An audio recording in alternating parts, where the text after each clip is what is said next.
The first set of regulations under the BELA Act are now out for public comment. Basic Education Minister Siviwe Gwarube says the regulations will be redrafted after all processes are complete, with public comments taken into account, of course.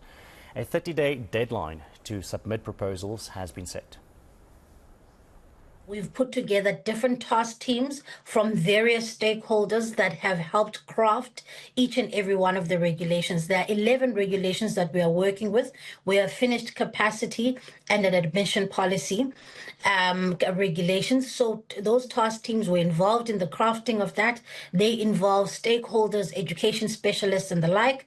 From there, it has to go to the Office of the Chief State Law Advisor, where the Office of the Chief State Law Advisor can then certify that in fact the regulations speak to the Principal Act.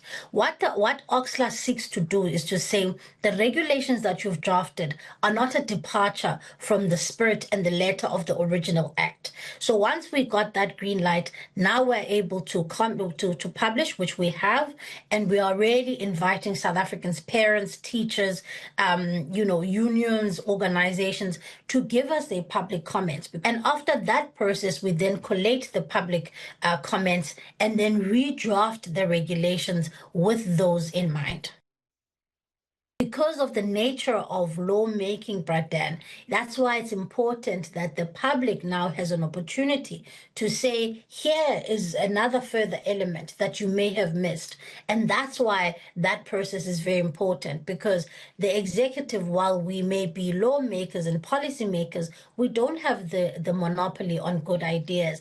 And therefore, that's why it's important that this is an involved process that involves the public. And so I do really implore the public to get involved in this process, because there's been lots of talk and a lot of politicization around this legislation.